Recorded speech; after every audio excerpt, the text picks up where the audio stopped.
नमस्कार, स्वागत आप सभी का। आपके साथ मैं हूं पुनीत और 2023 के महासंग्राम की सबसे पहले कर लेते हैं बात।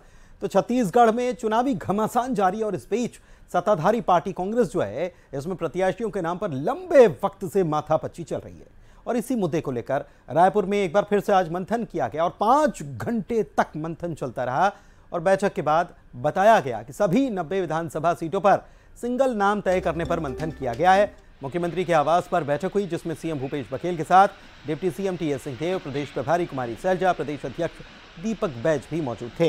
बैठक में क्या बातचीत हुई इसका खुलासा तो नहीं हुआ, लेकिन पार्टी नेता ये दावा कर रहे हैं कि जल्द ही सभी सीटों पर सिंगल नाम सामने आ जाएंगे।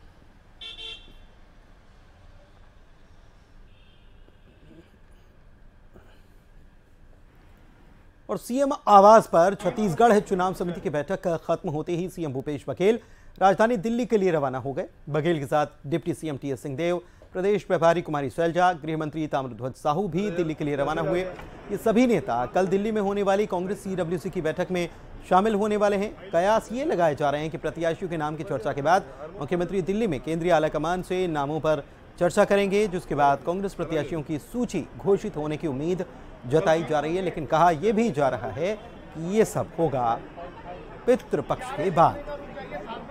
नामों की चर्चा हुई, ऐसा थोड़ी जितने आयोजन आए सबकी चर्चा हुई। ब्लॉक से, जिला से जो रिपोर्ट आया है, सर्वे में जो आया है, जो नेताओं के रिकमेंडेशन है, सबके बारे में विचार विमर्श हुआ। और अब वैसे भी मध्य प्रदेश का इसी बैठक चल रही है।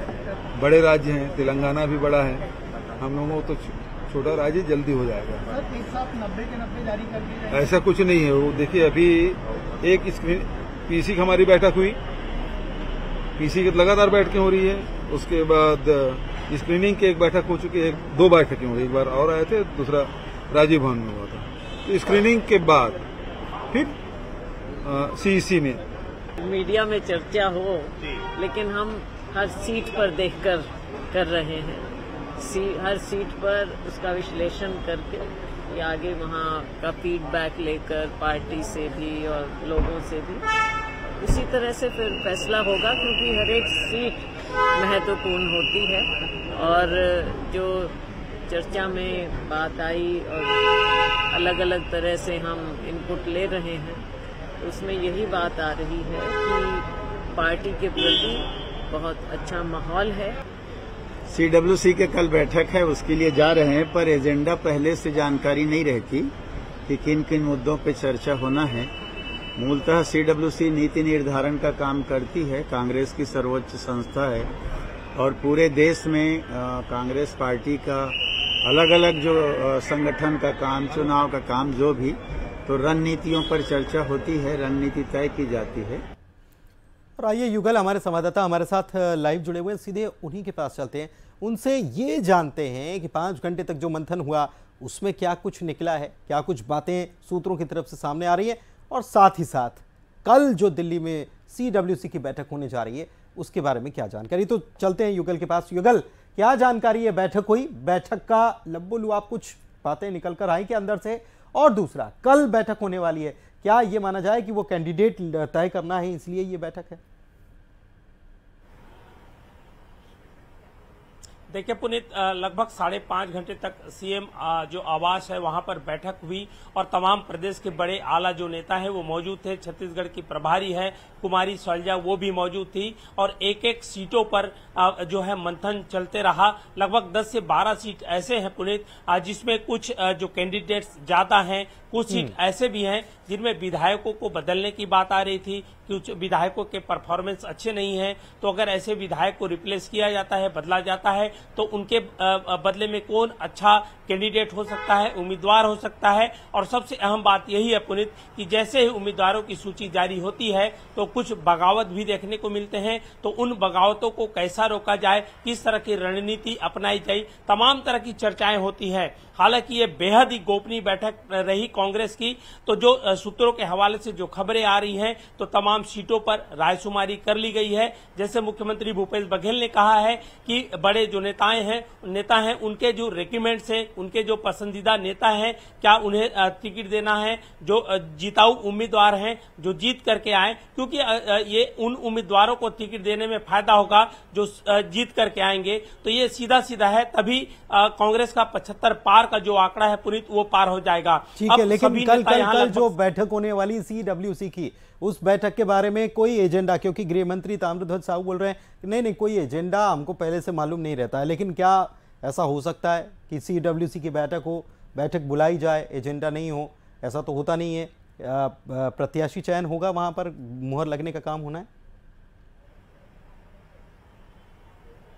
जी बिल्कुल पुनीत, आप सही कह रहे हैं और स्पष्ट है चुनावी माहौल है, चुनावी साल है और ऐसे में एजेंडे की जानकारी नहीं है तो ठीक बात है, ये हिडन एजेंडा हो सकता है। लेकिन स्पष्ट है और सभी को सर्वविदित है कि जब चुनावी समय है तो इस तरह के जो उम्मीदवार है उन पर जो चर्चा है वो निश्चित तौर पर होगी। चुनाव प्रबंधन पर भी चर्चा तय है और हालांकि ये CWC की बैठक है, इसमें मुख्यमंत्री भूपेश बघेल शामिल होंगे, ताम्रध्वज साहू हैं जो गृह मंत्री हैं वो शामिल होंगे, कुमारी शैलजा वो भी रवाना हो चुकी हैं। तो ये बात तय है, चुनाव को लेकर के रणनीति बनेगी, समीकरण बिल्कुल। और दिल्ली जाने से पहले, दिल्ली रवाना होने से पहले दिलचस्प यह है कि मंथन किया जा रहा है, पूरी लिस्ट तैयार की जा रही है, तो वहां पूछ परख होगी कि भाई आपने क्या काम किया है, तो वो पूरा होमवर्क करके ले जाना जरूरी है। बहुत शुक्रिया युगल आपका इस जानकारी के लिए। तो ये होमवर्क किया जा रहा है कांग्रेस की तरफ से और नेता दिल्ली रवाना हो गए। एक तरफ कांग्रेस छत्तीसगढ़ में प्रत्याशियों की लिस्ट को लेकर मंथन कर रही थी, दूसरी तरफ प्रमुख विपक्षी पार्टी बीजेपी उन तमाम मुद्दों को चुनाव में भुनाने की पुरजोर कोशिश कर रही है जिससे कि पार्टी को मतदाताओं का मत बदलने की उम्मीद है। इस कड़ी में प्रदेश बीजेपी अध्यक्ष अरुण साव ने एक बार फिर से भुवनेश्वर साहू हत्याकांड को लेकर प्रदेश की बघेल सरकार को घेरा है और कहा है कि भुवनेश्वर साहू की हत्या लव जिहाद की पृष्ठभूमि थी। बिरनपुर में हुए इस विभत्स हत्याकांड में एक तरफा कार्रवाई की गई।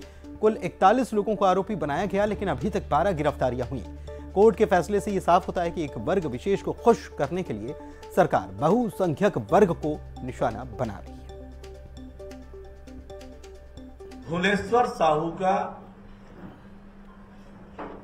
बेदर्दी से, दर्दनाक तरीके से हत्या हुई थी और 8 अप्रैल की उस घटना की पृष्ठभूमि भी आप सबके संज्ञान में जो लाई गई थी कि क्यों ये भुवनेश्वर साहू की हत्या हुई। लगातार क्षेत्र में लव जिहाद की घटनाएं हो रही थी, वो भुवनेश्वर साहू की हत्या की पृष्ठभूमि थी। इधर कांग्रेस बीजेपी के बीच जुबानी जंग जारी और इस बीच आम आदमी पार्टी भी इसमें कूदी है। छत्तीसगढ़ विधानसभा चुनाव है और इसमें सियासी संग्राम को त्रिकोणीय मुकाबला बनाने की कोशिश आम आदमी पार्टी कर रही है। कवायद के तहत पार्टी ने प्रेस कॉन्फ्रेंस कर एक बार फिर से सत्ताधारी कांग्रेस और विपक्षी दल बीजेपी दोनों पर हमला बोला। केंद्र में इंडी गठबंधन की घटक आम आदमी पार्टी ने राज्य में कांग्रेस के खिलाफ आक्रामक रुख अख्तियार कर रखा है। पार्टी के चुनाव समिति के अध्यक्ष गोपाल साहू ने कहा कि पिछले 5 सालों में कांग्रेस की सरकार ने छत्तीसगढ़ को बर्बाद कर दिया। बीजेपी पर उन्होंने निशाना साधा और कहा कि बीजेपी ने भी राज्य को 15 सालों तक लूटा है। छत्तीसगढ़ में क्योंकि भारतीय जनता पार्टी और कांग्रेस के विकल्प रूप में छत्तीसगढ़ की जनता हमारे तरफ देख रही है और छत्तीसगढ़ में भूपेश बघेल जी ने जिस हिसाब से 5 साल में छत्तीसगढ़ को बर्बाद करने, छत्तीसगढ़ को लूटने का जो काम किया, उन्होंने डॉक्टर रमन सिंह के भी लूट और भ्रष्टाचार को एक कदम आगे बढ़ाया है और उनसे 15 साल के बराबर उन्होंने 4.5 साल में ही छत्तीसगढ़ को उस दौर पर पहुंचाया जो 15 साल में डॉक्टर रमन सिंह ने लूटा। वही काम भूपेश बघेल जी कर रहे हैं। तो विकल्प के रूप में छत्तीसगढ़ में आम आदमी पार्टी को पूरी जनता देख रही है। छत्तीसगढ़ के जनता जो है इस चुनाव को लड़ने जा रही है, उसमें हम सब मिल करके चुनाव लड़ेंगे और छत्तीसगढ़ में सरकार बनाएंगे। रायपुर में AICC media coordinator Radhika Khera ने पूर्व मुख्यमंत्री डॉक्टर रमन सिंह को चुनौती दी है और कहा है कि जो बयान रमन सिंह ने शराबबंदी को लेकर दिया है, उस बयान को वो अगर साबित कर देंगे तो वो राजनीति से ही संन्यास ले लेंगी। और अगर ऐसा नहीं हुआ तो वो रमन सिंह को एक्सपोज कर उन्हें 48 घंटों के भीतर माफी मांगने को मजबूर कर देंगी। दरअसल रमन सिंह ने कहा था कि हाथों में गीता और गंगा जल लेकर शराबबंदी की कसम खाने वालों ने घर घर शराब पहुंचाई है। रमन सिंह के इसी बयान पर राधिका खेड़ा उखड़ गईं और रमन सिंह को बयान साबित करने की चुनौती दे डाली। डॉक्टर रमन सिंह है, अपने उल्टे चश्मे से उनको सब कुछ ही उल्टा उल्टा दिखता है, इसलिए उन्होंने एक जघन्य अपराध कल डाला और उन्होंने कहा कि हमारे नेता माननीय श्री राहुल गांधी जी और हमारे मुख्यमंत्री माननीय श्री भूपेश बघेल जी ने हाथ में गंगा जल लेकर और हाथ में पवित्र ग्रंथ गीता पकड़कर ये कसम खाई थी कि हम शराबबंदी करेंगे। इससे बड़ा जघन्य अपराध डॉक्टर रमन सिंह नहीं कर सकते थे झूठ बोलने का। आप राजनीति करिए, लेकिन राजनीति में हमारे पवित्र ग्रंथों को लेकर आना, राजनीति में गंगा मैया को लेकर आना, इससे बड़ा हिंदू विरोधी काम क्या हो सकता है। और मैं चैलेंज करती हूं आपके माध्यम से, डॉक्टर रमन सिंह जी, समय आपका 48 घंटे आपको देती हूं, 48 घंटे बाद समय आप तय करिए और जगह आप तय करिए। गंगा जल और श्रीमद् भगवत गीता मैं लेकर आती हूं, वहां पे हाथ रख के कसम खाइएगा और दिखाइएगा कोई भी तथ्य, कोई भी वीडियो, कोई भी ऐसा तथ्य हो, कोई फोटो हो जिसमें माननीय श्री राहुल गांधी जी ने या माननीय मुख्यमंत्री श्री भूपेश बघेल जी ने ऐसा कहा हो या ऐसा किया हो, तो मैं आपके चैनल पे वादा करती हूं आज कि मैं राजनीति से संन्यास ले लूंगी। लेकिन अगर 48 घंटे के भीतर भी बढ़ते आगे, बीजेपी ने कोरबा विधानसभा क्षेत्र में कार्यकर्ता सम्मेलन रखा था, जिसमें बीजेपी के प्रदेश सह प्रभारी नितिन नवीन, कोरबा विधानसभा से प्रत्याशी लखनलाल देवांगन शामिल हुए। इस मौके पर नितिन नवीन ने कार्यकर्ताओं को रिचार्ज किया और प्रदेश की कांग्रेस सरकार पर निशाना भी साधा। कहा कि प्रदेश की जनता कांग्रेस की भ्रष्टाचार सरकार से ऊब चुकी है, अब वक्त आ गया है कि एक बार फिर से प्रदेश में कमल को खिलाया जाए। कार्यक्रम में नितिन नवीन के अलावा पार्टी के तमाम नेता, प्रभारी, कार्यकर्ता मौजूद थे और लखनलाल को जिताने की अपील की गई।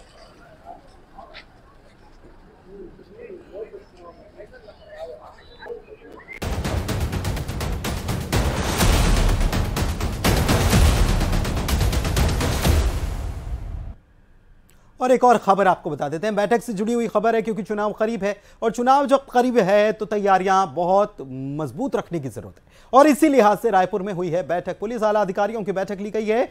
आईजी रतनलाल, एसएसपी प्रशांत अग्रवाल ने यह बैठक ली है। इसमें रायपुर रेंज के पुलिस अधिकारियों को बुलाया गया था और सभी थानों के प्रभारी और अधिकारी इस बैठक में मौजूद रहे थे। दरअसल विधानसभा चुनाव सामने है और इसको देखते हुए ये बैठक ली गई है कि कानून व्यवस्था की स्थिति को बिल्कुल मजबूत रखना है। नेताओं के दौरे और रैली को लेकर भी निर्देश दिए गए।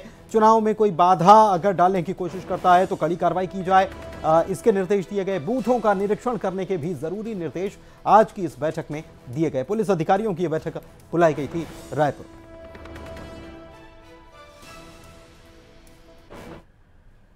और अंबिकापुर से खबर है, जहां पर नवजात की मौत पर बवाल मच गया।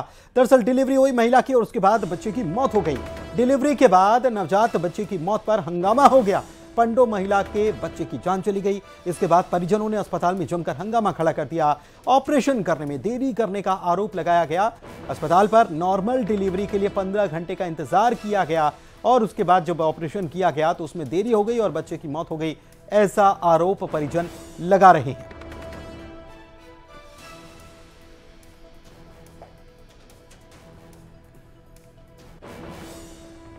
इधर बीजेपी युवा मोर्चा की तरफ से प्रदर्शन किया गया। अस्पताल के खिलाफ मोर्चा खोल दिया गया। मातृ शिशु अस्पताल के सामने उन्होंने धरना दिया है। गेट पर बैठे बीजेपी के युवा मोर्चा के कार्यकर्ता और बच्चे की मौत को लेकर उन्होंने हंगामा किया। डिलीवरी केस में लापरवाही के आरोप भारतीय जनता युवा मोर्चा की तरफ से लगाए गए।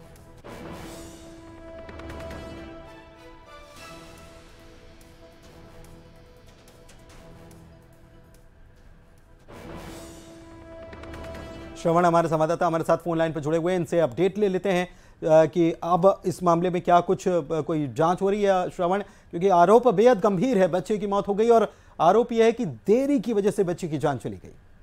देखिए पुनीत, लगातार जो है अभी गेट पर भाजपा युवा मोर्चा के कार्यकर्ता प्रदर्शन कर रहे हैं। उनका आरोप है कि जो मेडिकल कॉलेज का अस्पताल है वहां पर जो डॉक्टर हैं, पदस्थ स्टाफ है, उन पर लापरवाही का आरोप लगा रहे हैं।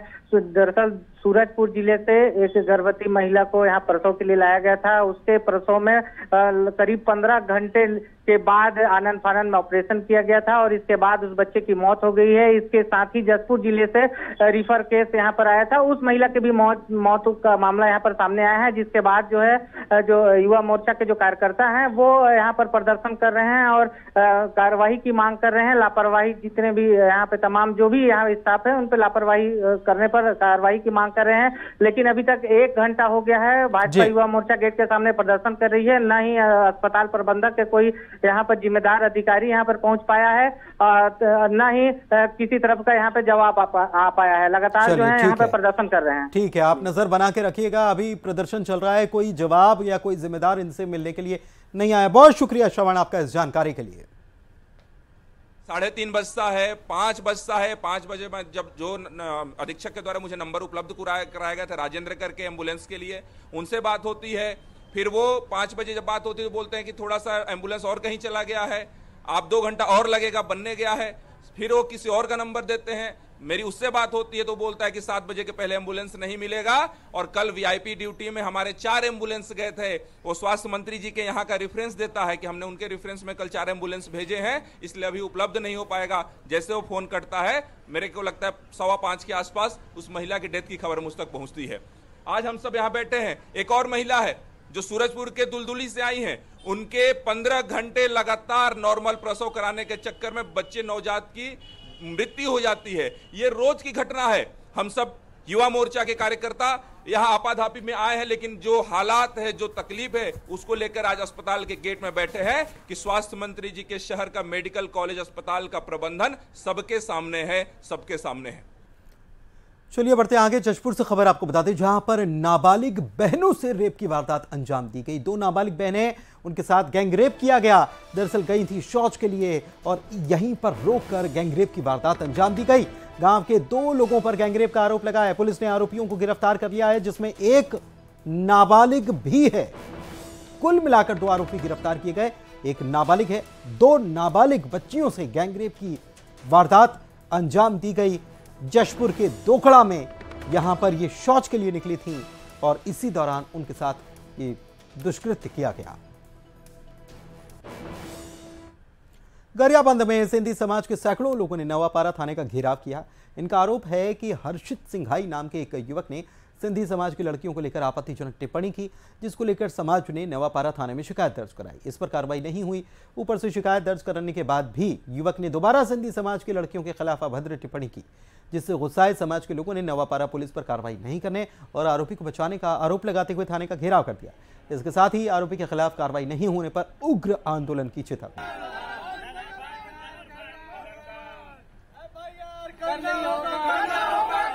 हर्षित जैन, जिसने व्हाट्सएप, इंस्टाग्राम, फेसबुक के माध्यम से सिंधी बहन बेटियों, सिंधी समाज की भावनाओं को ठेस पहुंचाई है, उनके नाम से अनल गनल वीडियो बनाए हैं, जो कि कहता है कि मैं भविष्य में भी ये फैलाते रहूंगा।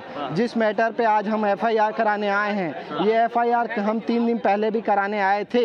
हमें यहाँ के टीआई द्वारा गलत आश्वासन दिया गया था कि मैं 12 घंटे में धाराएं पूछ के इसके खिलाफ एक्शन लूँगा, पर आज 3 दिन बीत चुके हैं, इस मैटर पे कोई कार्रवाई नहीं हुई है, जिससे सिंधी समाज संपूर्ण पूरे विश्व देश में आक्रोशित। नवरात्र का पर्व आने वाला है और इस बार मां दंतेश्वरी के दरबार में 6000 से ज्यादा मनोकामना दीप जलाए जाएंगे। जगदलपुर के प्रसिद्ध मां दंतेश्वरी मंदिर में सबसे पहले जो मनोकामना दीपक जलाया जाएगा वो मुख्यमंत्री भूपेश बघेल के नाम का जलाया जाएगा। बता दें कि माई दंतेश्वरी के मंदिर की महिमा देश से विदेश तक में ख्याति के रूप में फैली हुई है। विदेशों से आए भक्त भी यहां मां के दरबार में मनोकामना के ज्योति कलश जलाते हैं। इस बार भी कनाडा, अमेरिका, ऑस्ट्रेलिया से भक्तों ने ऑनलाइन मनोकामना दीपक जलाने के लिए रजिस्ट्रेशन करवाया है। 15 अक्टूबर से नवरात्र का पावन पर्व शुरू होने जा रहा है। नवरात्र 15 तारीख से शुरुआत हो रहा है और अभी हम लोग पिछले बार 5625 जो जली थी तेल और घी मिला के, और ऑनलाइन की भी, ऑनलाइन के साथ इस बार 6000 की व्यवस्था करके रखे हैं। किन किन बड़े हस्तियों का नाम भी अभी? सबसे पहला रसीद हमारे प्रदेश के मुख्यमंत्री भूपेश बघेल जी का कटा है, घी का, और बाहर से भी अभी 3-4 रसीदें कटी हैं, जबकि अभी उनके नाम निकले नहीं है, क्योंकि ऑनलाइन से है, लिस्ट जब बनता है तभी सबका दिखता है कौन कहाँ से कितने कटे, लेकिन सबसे पहला रसीद मुख्यमंत्री जी का कटा है। और आइए अब नजर डालते हैं 25 सेकंड में खबर पर। आम आदमी पार्टी ने सरकार पर साधा निशाना। पिछले 5 साल में कांग्रेस ने छत्तीसगढ़ को किया है बर्बाद। विकल्प के रूप में जनता के सामने आई आप। जशपुर में 2 नाबालिग बहनों से गैंगरेप की वारदात। शौच के लिए निकली बहनों से गैंगरेप। गांव के 2 लोगों पर आरोप, 1 नाबालिग समेत दोनों गिरफ्तार। पंजाब के परिवहन मंत्री लालजीत सिंह भुल्लर पहुंचे सरगुजा। आम आदमी पार्टी के कार्यकर्ताओं से की मुलाकात। छत्तीसगढ़ में आम आदमी पार्टी की सरकार बनने का भी दावा। सूरजपुर में करंट की चपेट में आने से युवक की मौत। मछली मारने के दौरान मौत। बांध किनारे लगाया गया था बिजली का तार। जांच में जुटी पुलिस।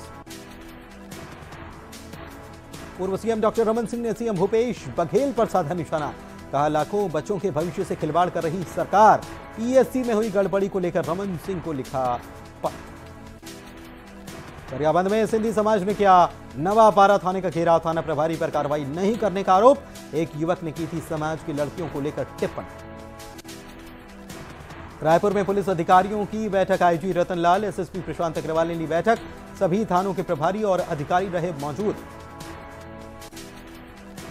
रायपुर में AICC media coordinator Radhika Khera ने पूर्व सीएम रमन सिंह को दी चुनौती। कहा, जो बयान रमन सिंह ने शराबबंदी को लेकर दिया उसे करें साबित, दे दूंगी इस्तीफा। कांकेर में पूर्व बीजेपी विधायक भोजराज नाग का जिला प्रशासन पर हमला।